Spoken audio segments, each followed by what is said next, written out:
Good afternoon students. Welcome back. ફરીથી આપણે આપણા કન્ટિન્યુ લેક્ચરમાં આગળ વધીએ છીએ ગરીબીના નિર્દેશકો.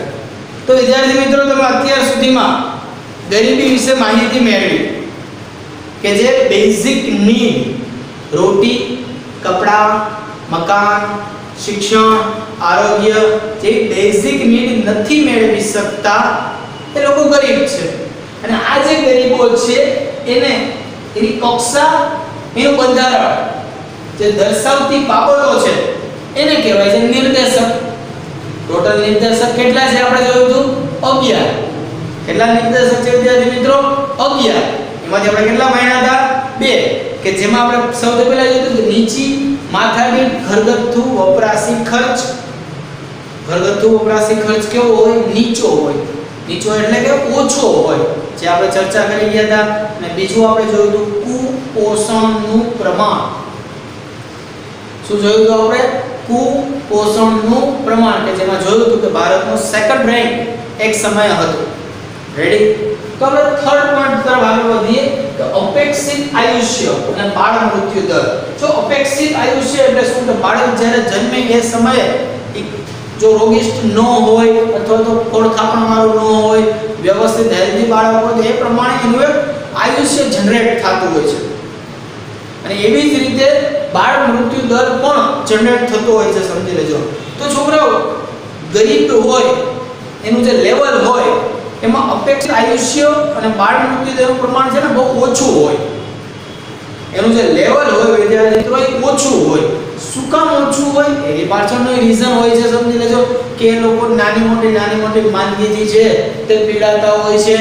સેકન્ડ પોઈન્ટને જો અનુસંધાને વાત કરીએ તો કુપોષિત જ વ્યક્તિ હોય. વ્યક્તિ કેવો હોય? કુપોષિત હોય. તો કુપોષિત હોય એટલે ડાયરેક્ટ કે તો ઇનડાયરેક્ટ એમાં કેલરી, પ્રોટીન, ચરબીનું પ્રમાણ કેવું હોવાનું? ઓછું હોવાનું. એને લીધે પણ અપેક્ષિત આયુષ્ય અને બાળ મૃત્યુ દર પર એની અસર પડતી જોવા મળે છે. સો આપણે થર્ડ પોઈન્ટ તરફ આગળ વધીએ, અપેક્ષિત આયુષ્ય અને બાળ મૃત્યુ દરનું પ્રમાણ. તમે જોઈ શકો છો કે જન્મ સમયે જો એક માર્કમાં પણ તમને પૂછી શકે અપેક્ષિત આયુષ્ય એટલે શું અને બાળ મૃત્યુ દર એટલે શું. રેડી? જન્મ સમયે અપેક્ષિત આયુષ્ય એટલે નવું જન્મેલું બાળક. કેવું જન્મેલું? નવું જન્મેલું બાળક કે જે બોર્ન થયું છે એ સરેરાશ કેટલા વર્ષ જીવશે તેવી અપેક્ષા છે. બાળક સરેરાશ કેટલા વર્ષ જીવી શકશે એવી અપેક્ષા છે. કે દેશમાં વસતા લોકોનું સરેરાશ અપેક્ષિત આયુષ્ય નક્કી કરવા માટે શું?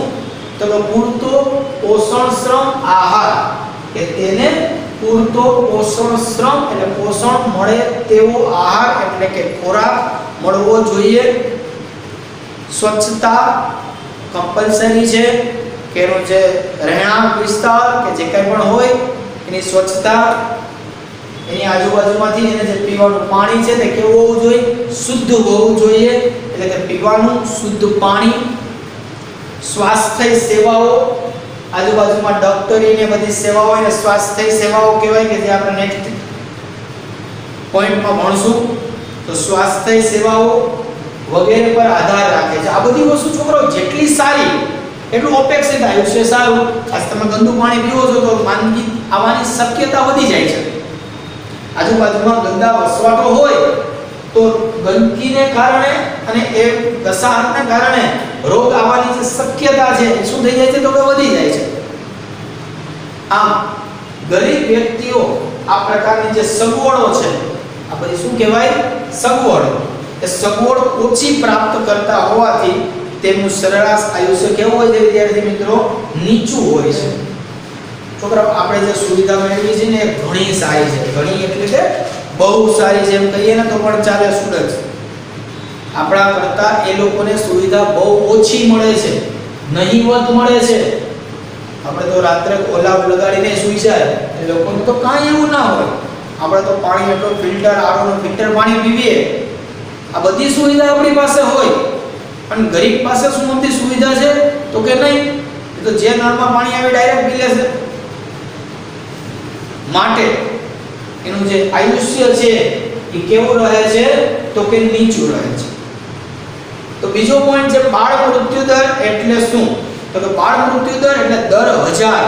જો આ શબ્દ ખાસ ધ્યાનમાં રાખજો, પરીક્ષામાં જ્યારે પૂછાય તો 1000 શબ્દ લખવો પડે. દર 1000 જીવિત જન્મતા બાળકોમાંથી કેટલા? દર 1000 શબ્દ કટે દર 1000 100 નહીં.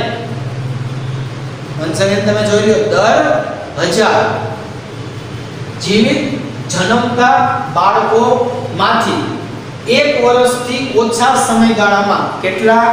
1 વર્ષથી ઓછા સમયગાળામાં મૃત્યુ પામતા બાળકોનું પ્રમાણ. વંશગત 1000 જીવિત જન્મતા બાળકોમાંથી 1000 બાળકો જે જન્મે અને જીવતા હોય એવા. તો ઘણીવાર એવું બને છે કે કુપોષણ અને આ બધા ને કારણે બાળક મરેલું જન્મે છે, એની આ ચર્ચા જ નથી કરવાની. બાળક જન્મ્યું અને જીવતું હોવું જોઈએ એવા 1000 બાળકો.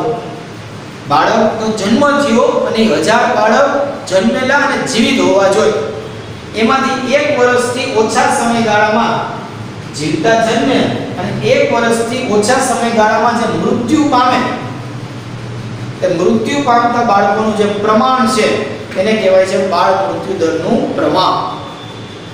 બાળ મૃત્યુ દરનું પ્રમાણ સ્વાસ્થ્ય સેવાઓની ઉપલબ્ધતા, સ્વાસ્થ્ય સેવા એટલે ડોક્ટરી સેવાઓની ઉપલબ્ધતા, માતામાં શિક્ષણનું પ્રમાણ, બાળકોમાં રસીકરણ. જો ગરીબોમાં એક પણ આ માઈનસ પોઈન્ટ હોય છે કે ભાઈ નિયમ અનુસાર બાળકનો જ્યારે વિદ્યાર્થી મિત્રો જન્મ થાય ને ત્યારે શરૂઆતના 5 વર્ષ સુધી અલગ અલગ પ્રકારની રસી સરકાર માન્ય એને આપવાની જ હોય.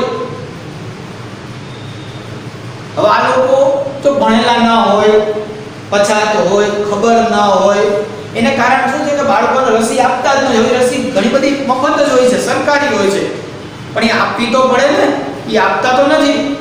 જેને કારણે એ રસી ન આપવાથી ભવિષ્યમાં એને રોગ થવાની શક્યતા થોડી વધી જાય છે. એટલે કહે છે કે રસીકરણ, પોષણક્ષમ આહાર શરૂઆતના બેઝમાં 4-5 વર્ષ, ખાસ પહેલા વર્ષમાં બાળકને પૂરતો ખોરાક છે, માતાનું દૂધ પ્લસ અને પ્રોટીન વિટામિન વાળું જે પ્રવાહી, આ બધું એને દેવું જ પડે. પણ જો એને ન મળે તોની વાત છે. તો પોષણક્ષમ આહાર વગેરે બાબત પર રહેલો છે. બાળ મૃત્યુ દર પણ નબળી આરોગ્ય સેવાઓના સંદર્ભમાં ગરીબીનો શું કરે છે વિદ્યાર્થી મિત્રો? નિર્દેશક કરે છે. શું કરે છે? ગરીબીનો નિર્દેશક કરે છે. તમે સમજો કે નાની વયે લગ્ન થઈ ગયા હોય, માતા અથવા તો પિતા અભણ હોય, એટલું બધું એને જ્ઞાન ના હોય, આવા ઘણા બધા રીઝન છે જેને કારણે માતા છે તે બાળકનું પૂરતું ધ્યાન છે તે રાખી શકતી નથી. માતા છે તે બાળકનું પૂરતું ધ્યાન રાખી શકતી નથી. હવે જો બાળક છે એનું પૂરતું ધ્યાન બેઝિક શરૂઆતના વર્ષમાં જો ન રહે તો નાની મોટી ખામીથી તે પીડાતો હોય છે. એને કારણે બાળ મૃત્યુ દરનું જે પ્રમાણ છે વિદ્યાર્થી મિત્રો, એ બાળ મૃત્યુ દરનું પ્રમાણ કેવું થઈ જાય છે? ઘણું બધું વધી જાય છે. તો આપણે આ કોષ્ટકની અંદર જોઈએ છીએ કે અલગ અલગ દેશમાં બાળ મૃત્યુ દરનું જે પ્રમાણ છે તે અલગ અલગ હોય છે. કોષ્ટક તમે જોઈ શકો છો, નીચે સ્ત્રોત આપેલો છે HDR હ્યુમન ડેવલપમેન્ટ રિપોર્ટ. યાદ છે? ચેપ્ટર નંબર 2 માં વર્ડ આવી ગયો છે. એને આર્થિક સર્વે કરેલો 2015 ને 16 વેબસાઈટ પણ આપેલી છે. એના માધ્યમથી આ કોષ્ટક છે તે તમારી સમક્ષ મૂકવામાં આવેલું છે. આયુષ્ય અને બાળ મૃત્યુ દર. નોર્વે. નોર્વેનું 2014 ની વાત છે. once again I told you, નોર્વેમાં બાળકો એટલે કે વ્યવસ્થિત બધા વ્યક્તિઓનું અપેક્ષિત આયુષ્ય 81.6 વર્ષનું. અપેક્ષિત આયુષ્ય કેટલા વર્ષનું? 81.6 વર્ષનું. જ્યારે બાળ મૃત્યુ દર તો કે 2. વિચાર્યો, ખાલી 2, 0.2. અમેરિકા અપેક્ષિત આયુષ્ય છે 79.01, જ્યારે બાળ મૃત્યુ દર only 6. દર 1000 6 બાળકો મરી જાય.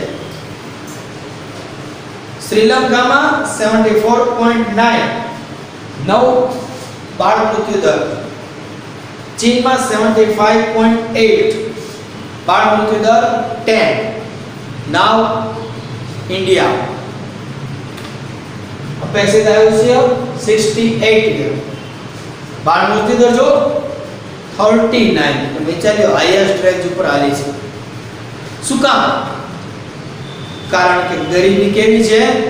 વધારે છે. ગરીબી કેવી છે? વધારે છે. તમે સમજી લો.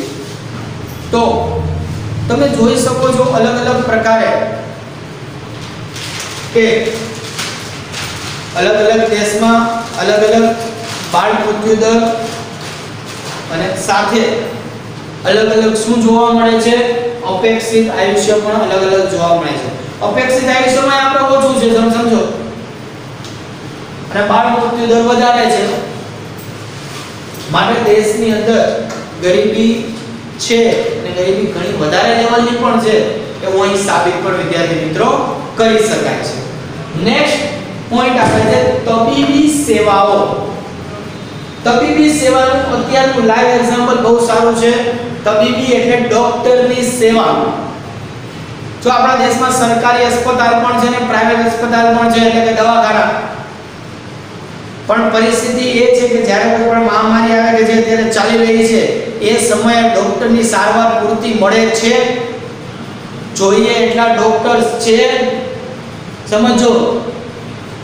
તમે જો કે રાજકોટનો ડેથ રેટ સૌથી હાઈ લેવલનો થાય છે. શું કામ ને? તો રાજકોટમાં મૃત્યુ પામના કરતા રાજકોટ જિલ્લા અને રાજકોટની આજુબાજુ સૌરાષ્ટ્રમાંથી રાજકોટમાં આવનારા લોકોની સંખ્યા વધારે છે, એટલે મૃત્યુનું પ્રમાણ વધારે છે. તો શું એ આજુબાજુના નાના નાના જે તાલુકા કહેવાય છે, નાના શહેરો કહેવાય, નાના ગામડાઓ કહેવાય, ત્યાં ડોક્ટરની સારવાર નથી? તો કે ના, નથી. એટલે તો એ લોકો અહીંયા આવવું પડે. જૂનાગઢથી અહીંયા આવે, ઓછી સારવાર હોય. ગોંડલથી અહીંયા આવે, સુરેન્દ્રનગર જિલ્લામાંથી અહીંયા લોકો આવે. તમે જુઓ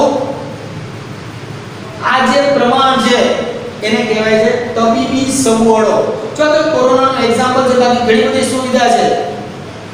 બેઝિકલી તમે જુઓ તો છેલ્લા 2-3 વર્ષથી રાજકોટની અંદર હોસ્પિટલો સારી એવી ઓપન થઈ છે, પણ બધી પ્રાઇવેટ છે.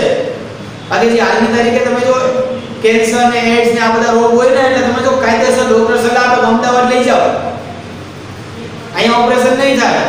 કારણ કે આપણી પાસે એવા તજજ્ઞ ડોક્ટરો હજી નથી. અહીંયા રાજકોટની વાત નથી, અહીંયા આખા ઇન્ડિયાની વાત છે કે ઘણા બધા ઓપરેશનો ઘણા બધા રાજ્યની અંદર અમુક પ્રકારે નથી થતા. એના માટે સ્પેશિયલાઇઝેશન અમુક જ છે, અથવા તો પ્રાઇવેટ સેક્ટરમાં જવું પડે. તો બેઝિકલી ડોક્ટરનું પ્રમાણ કેવું છે? ઓછું છે. તબીબી સારવાર કેવી છે? ઓછી છે. તો આપણા પોઈન્ટની અંદર એ પણ સ્ટડી કરવાનું છે કે ભાઈ તબીબી સારવાર ગરીબીના નિર્દેશકોની અંદર.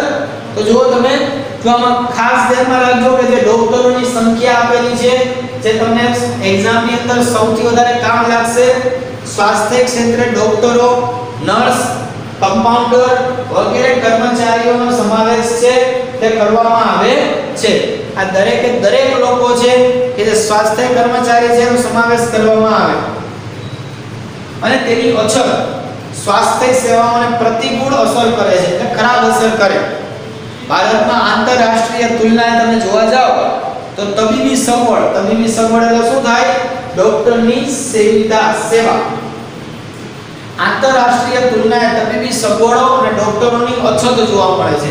જો ડોક્ટરની અછતની વાત કરે છે, ટેકનોલોજીની નહીં. ટેકનોલોજી આપણી પાસે છે, પણ સારા ડોક્ટરોની અછત છે. ડોક્ટર પાસે જાઓ તો તમને સારામાં સારી સુવિધા આપે, સારામાં સારું વ્યવસ્થિત ગાઈડલાઈન આપીને તમને ઉપાય કરી દે છે, સારું કરી દે છે. પણ એવા ડોક્ટરોની સંખ્યા પેશન્ટ કરતા એના જે સંજોગોમાં હોવી જોઈએ એ ઓછી છે એમ કહે છે. વિકસતા દેશમાં, અને આપણો ભારત દેશ આવે, આ વિકસતા દેશોમાં લોકોને તબીબી સગવડો ઓછી જ હોય છે. તેઓ વારંવાર અનેક રોગનો ભોગ બને. તેઓ વારંવાર અનેક રોગનો છે તે ભોગ બનતા હોય છે. આવા ગરીબોને પૂરતો પૌષ્ટિક ખોરાક જ નથી મળતો. આ ખોરાક છે એ બેઝ છે, પાયો છે. ખોરાક વગર તો ચાલે જ નહીં. મોટાભાગના રોગ તમે જો તો ખોરાકથી જ થવાની સંભાવના હોય, ખોરાક અને પાણી. તો ખોરાક મળતો નથી. પરિણામે શું થાય છે તો એની જે રોગ પ્રતિકારક શક્તિ હોય છે એ ઓછી હોય છે. ખોરાક ન હોય એટલે એની રોગ પ્રતિકારક જે શક્તિ કહેવાય એ રોગ પ્રતિકારક શક્તિ કેવી હોય છે? ઓછી હોય છે. દેશમાં આરોગ્ય વિષયક સેવાઓ પણ કેવી હોય છે? ઓછી હોય છે. લોકો આવી સેવાઓથી વંચિત હોય. અમુક ગામમાં તમે જાઓ તો મેં તમને કીધું ખાલી નાનકડું દવાખાનું હોય, સામાન્ય ઓપરેશન પણ થતા ન હોય, ખાલી શરદી ઉધરસ તાવની સામાન્ય દવા મળી શકે એટલી જ સુવિધા હોય. પ્રસૂતિ માટે પણ એના આજુબાજુના મોટા શહેરમાં જવું પડતું હોય છે. આવી પણ સુવિધા અહીંયા વ્યવસ્થિત નથી હોતી, તમે સમજો. તો લોકો આવી સેવાઓથી વંચિત રહે છે. પરિણામે ગરીબી વધારે હોય છે. આમ વિકસતા દેશોમાં દર 6000 ની આંકડા યાદ રાખજો. એમસીક્યુ માં આવે, તમારે બોર્ડમાં પણ લખવા જ પડશે કમ્પલસરી. એક વાક્યની અંદર પણ પૂછી શકે કે વિકસતા દેશમાં દર 6000 ની વસ્તી માટે એક ડોક્ટરની સેવા ઉપલબ્ધ છે. કયા દેશમાં? વિકસતા દેશમાં. જ્યારે વિકસિત દેશમાં 350 ની વસ્તી માટે એક ડોક્ટરની સેવા ઉપલબ્ધ છે. હવે વિકસતા દેશમાં દર વર્ષે તમે જુઓ તો લગભગ 1.7 કરોડ લોકો 1.7 કરોડ લોકો ડાયરિયા, મેલેરિયા, ક્ષય જેવા રોગથી મૃત્યુ પામે છે. આ બધા કોમન રોગ છે. આ કોમન રોગ છે, એની દવા શોધાઈ ગઈ છે, રસી શોધાઈ ગઈ છે, ટોટલી વસ્તુ છે, છતાં પણ માણસો મૃત્યુ પામે છે. છતાં પણ લોકો છે તે મૃત્યુ પામે છે. રીઝન? કારણ કે પૂરતી સુવિધા ન હોવાને કારણે. શું નથી એ લોકો પાસે વિદ્યાર્થી મિત્રો? તો કે પૂરતી સુવિધા ન હોવાને કારણે એ પરિસ્થિતિ છે તે થાય છે. આ ઉપરાંત દુનિયામાં લગભગ, જો દુનિયાની વાત કરે છે, આંકડો પણ એમસીક્યુ માં આવે કે 2.3 કરોડ લોકો એડ્સ નો ભોગ બન્યા છે. તેમાંથી 90% વિકસતા દેશમાં જોવા મળે છે. એટલે કે 2.3 કરોડ લોકોને એડ્સ જેવા ભયંકર રોગ થયા છે. અને એમાંથી 90% કયા દેશના છે? વિકસતા દેશના જોવા મળે છે. તમે જોવો વિદ્યાર્થી મિત્રો, મોડલ આ બધા બહુ ખતરનાક રોગ છે. આના ઉપર રિસર્ચ એટલું થાય છે, પણ આની દવાઓ છે, પણ માણસ 90% કિસ્સામાં મૃત્યુ જ પામે છે. કેન્સર હોય, એડ્સ હોય, આ બધા કિસ્સા એવા છે કે એની રાહતની દવા હોય, જેટલો સમય કાઢે મોત નિશ્ચિત છે. તો તમે જુઓ આ બધી બાબતમાં તબીબી સગવડોનું પ્રમાણ છે. તબીબી સગવડોનું પ્રમાણ છે તો બહુ હાઈ લેવલનું હોવું રિક્વાયર્ડ છે, જરૂરી છે, ખાસ ધ્યાન. નેક્સ્ટ પોઈન્ટ આવે છે પીવાનું પાણી. જેમ ખોરાકથી રોગ થાય છે, એમ આપણને ખબર જ છે કે પીવાનું પાણી પણ શુદ્ધ, સારામાં સારું, વ્યવસ્થિત હોવું જરૂરી છે. નહીંતર પાણીજન્ય રોગ વધી જાય છે. પાણીજન્ય રોગ એટલે કે ખરાબ કે દૂષિત પાણી પીવાથી થતા રોગ. તો પીવાનું પાણીનું પ્રમાણ બધે આપણને ખબર છે અલગ અલગ છે. એની જે માત્રા છે, ફિલ્ટરની માત્રા, એ આપણે જોઈએ છીએ કે અલગ અલગ છે. આપણા ઘરમાં તો આરોના એના પ્લાન્ટ હોય, જેથી કરીને શું થાય કે ગમે એવું પાણી આવે ફિલ્ટર થઈને જ આવે. છતાં પણ B12 ના આવા બધા નાના મોટા જે પાણીજન્ય રોગ છે એ થઈ જાય છે. તો પાણીજન્ય જે રોગ છે એ પણ આ પરિસ્થિતિમાં જોઈ શકાય છે. તો પીવાનું પાણી, જનસમૂહનું સ્વાસ્થ્ય સૌથી વધુ જો સુરક્ષિત હોય તો પીવાલાયક પાણી અને સ્વચ્છતાની સગવડ સાથે સંકળાયેલું છે. દૂષિત પાણી, દૂષિત એટલે કે ખરાબ પાણી, શુદ્ધ અને પૌષ્ટિક ખોરાકનો અભાવ. ખોરાક મળી જાય પણ શુદ્ધ ખોરાક, પૌષ્ટિક ખોરાક એના અભાવ વગેરે પરિબળો છે કે અનેક રોગોનું શું બને છે તો કે કારણ બને છે. ઘણા બધા રોગોનું શું બને છે વિદ્યાર્થી મિત્રો? એ કારણ બને છે. વસ્તી ગણતરી 2011 નો દર 10 વર્ષે વસ્તી ગણતરી થાય છે, તમને ખ્યાલ જ છે. દર 10 વર્ષે છે તે વસ્તી ગણતરી થાય છે, તમને ખ્યાલ જ છે. તો 2011 ની માહિતી અનુસાર 63.3% કુટુંબો કેટલા 63.3% કુટુંબોને નળ દ્વારા શુદ્ધિકરણનો સ્ત્રોત થી પીવાનું પાણી છે તે શું હતું તો કે ઉપલબ્ધ છે. MCQ માં આવે કે 2011 ની માહિતી અનુસાર 63.3% જે કુટુંબો છે એને નળ દ્વારા શુદ્ધિકરણના સ્ત્રોત અનુસાર પીવાનું પાણી છે તે આપવામાં આવે છે. 8.67% કુટુંબોને નળ દ્વારા શુદ્ધિકરણ ન કરેલ પાણી આપવામાં આવે છે. એટલે કે ડાયરેક્ટ નદી નાળા જળાશયમાંથી પાણી આપવામાં આવે છે જેમાં કોઈ શુદ્ધિકરણ કરેલું નથી. 26% લોકોને અન્ય સ્ત્રોત એટલે કે ખાસ કરીને જે રૂરલ એરિયામાં ગામડાઓમાં એમાં જોવા મળે છે જેમ કે કુવા, હેન્ડપંપ એટલે કે ડંકી, ટ્યુબવેલ, ઝરણા, નદીઓ, નહેરો, તળાવથી પીવાનું પાણી પ્રાપ્ત છે તે થાય છે. શુદ્ધ પીવાના પાણીની ગેરહાજરીમાં ગંદુ અને પ્રદૂષણયુક્ત જે પાણી છે એ દેશમાં પાણીજન્ય રોગ વધારી અને ગરીબીની સમસ્યાને વધારે અને ગંભીર બનાવે છે. તમે સમજો કે પાણીજન્ય રોગ વધી જાય છે તો સરકાર ઘણી બધી જગ્યાએ પહોંચી નથી શકતી શુદ્ધ પાણી આપવા માટે થઈને. અત્યારે જો વરસાદની સીઝન છે, ફૂલ વરસાદ આવે, તમે જો શરૂઆતમાં જે નળ આવે તો ડોરું પાણી આવે. એ પાણી આપણે તો ફિલ્ટર કરીને પીવાનું હતું, આપણી પાસે ફિલ્ટર છે એટલે ન હોય તો ડાયરેક્ટ.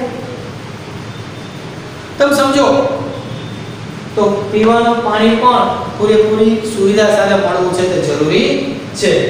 નેક્સ્ટ આવે શૌચાલયની સુવિધા. છોકરાઓ અક્ષય કુમારની મૂવી આવ્યું તો ટોયલેટ એક પ્રેમ કથા, બહુ સારું છે, જોવાલાયક. શું કામ ને? કારણ કે છોકરાઓ જે ગામડામાં રહેતા હોય છે એની જે રિયલ હકીકત કીધી છે કે ઘણા ગામમાં હજી પણ ટોયલેટની સુવિધા નથી, શૌચાલયની સુવિધા નથી, જેને કારણે ગામની બહાર આવું પ્લેસીસ ફિક્સ કરેલી હોય એ પ્લેસ પર શૌચાલય માટે જવાનું હોય છે. ટૂંકમાં ઘરની અંદર સુવિધા નથી. ઝૂંપડપટ્ટીમાં માંડ 10 બાય 10 ની ઝૂંપડી માંડ હોય, ઓયડી માંડ હોય, એમાં ટોયલેટ બાથરૂમ ક્યાં રાખે? હકીકત છે એ લોકોની પણ પરિસ્થિતિ પ્રમાણે છે તો એમાં કઈ પ્રશ્ન નથી, પણ દેશની અંદર આ સુવિધા હોવી જરૂરી છે, ઘરની અંદર સુવિધા હોવી જરૂરી છે. એટલે આપણી સરકારે આ એક અભિયાન પણ ચલાવેલું છે જેના વિશે તમને માહિતી હશે કે ગામડાઓની અંદર ખાસ ગવર્નમેન્ટ માન્ય એને સુવિધા પણ આપવામાં આવે ટોયલેટની. નો સુવિધા હોય તો સરકારી ટોયલેટ પણ અમુક જગ્યા ઉપર તમે જોયા હશે બંધાવેલા હોય કે જેથી કરીને ગંદકી ઓછી થાય, એ લોકો શૌચાલયનો યુઝ કરે અને ધીમે ધીમે ગરીબીમાંથી બહાર આવે. તો શૌચાલયની સુવિધા પણ રિક્વાયરમેન્ટ છે કે દેશમાં ક્યાં કેટલી શૌચાલયની સુવિધા છે. તમે જોઈ શકો છો કે ભારતમાં વસ્તી ગણતરી જે 2011 માં થઈ તે માહિતી અનુસાર કુલ વસ્તીના આંકડાકીય માહિતી ધ્યાનમાં રાખજો, કુલ વસ્તીના 70% વસ્તી, કેટલા ટકા વસ્તી? 70% વસ્તી ગ્રામ્ય વિસ્તારોમાં જ રહે છે, જે આપણને ખબર છે, જેને પાણીજન્ય અને ચેપી રોગ થવાની શક્યતા વધુ છે. જે ઉપરના 2 પોઈન્ટ આપણે જોયા. આનાથી બચવા સ્વચ્છતા બહુ મહત્વની વાત છે અને તેના માટે શું છે તો કે શૌચાલયની સુવિધા અગત્યની છે. સ્વચ્છતા માટે પણ શૌચાલયની સુવિધા શું છે? ખૂબ જ અગત્યની છે. કોષ્ટકમાં તમે જોઈ શકો છો કે શૌચાલયની સગવડતાના પ્રકાર મુજબ ઝૂંપડવાસી કુટુંબો એટલે કે કુલ કુટુંબો 100%, મકાનમાં શૌચાલયની સગવડતા હોય તો 66% કુટુંબો અને મકાનમાં શૌચાલયની સગવડતા ન હોય એવા 34% કુટુંબો છે. તો એ 34% કુટુંબો શું કરશે? એ 34% કુટુંબો તમે વિચારી લો શું કરશે? તો કે એ શૌચાલય માટે ખુલ્લા વિસ્તારમાં જશે. રેડી? 64% ની વાત 34% છે તો 66% કુટુંબોની વાત સાચી. હાલો એ લોકોના ઘરમાં સુવિધા છે તો કઈ તકલીફ નથી, પણ બાકીના 34% પીપલ કે જેની પાસે કોઈ સુવિધા જ નથી એ શું કરશે? તમે જો તો ખુલ્લામાં શૌચક્રિયા માટે જશે અને જેના કારણે રોગચાળો ઉદ્ભવવાના ચાન્સીસ છે તે વધી જાય છે. સમજી લેજો. આમ શારીરિક નબળાઈ, ઉત્પાદકતા અને ઉત્પાદન આ બધું નીચું આવે. નાના મોટા રોગ હોય એટલે વ્યવસ્થિત કામ ન કરી શકે, એને લીધે શું કે જે કામ ને ચાલતા હોય એ વ્યવસ્થિત કામ ન કરી શકે. અને બીજા નવા છે તે રોગ ઊભા થવાના ચાન્સીસ છે તે ક્રિએટ થવાની સંભાવના રહે છે. તો ખાસ ગરીબોને સામાન્ય રીતે જે સુવિધા આપવામાં આવે છે એમાં શૌચાલયની સુવિધા પણ જરૂરી છે, એને મળવી પણ સૌથી વધુ રિક્વાયર્ડ છે. સમજો તો વિદ્યાર્થી મિત્રો, આજના લેક્ચરમાં આપણે ત્રીજો, ચોથો, પાંચમો અને છઠ્ઠો આ ચાર નિર્દેશકો વિશે માહિતી મેળવી. ઓકે, નેક્સ્ટ લેક્ચરમાં આપણે નેક્સ્ટ નિર્દેશકો વિશે જે માહિતી મેળવશું. રેડી? નિયમ અનુસાર આ ચારે નિર્દેશકો બુકમાં છે એ પ્રમાણે તમારે રાઇટ ડાઉન કરવાના રહેશે. બે લખેલા હતા, એમાં ત્રીજો મુદ્દો પાડી 3rd 4th 5th and 6th. Okay.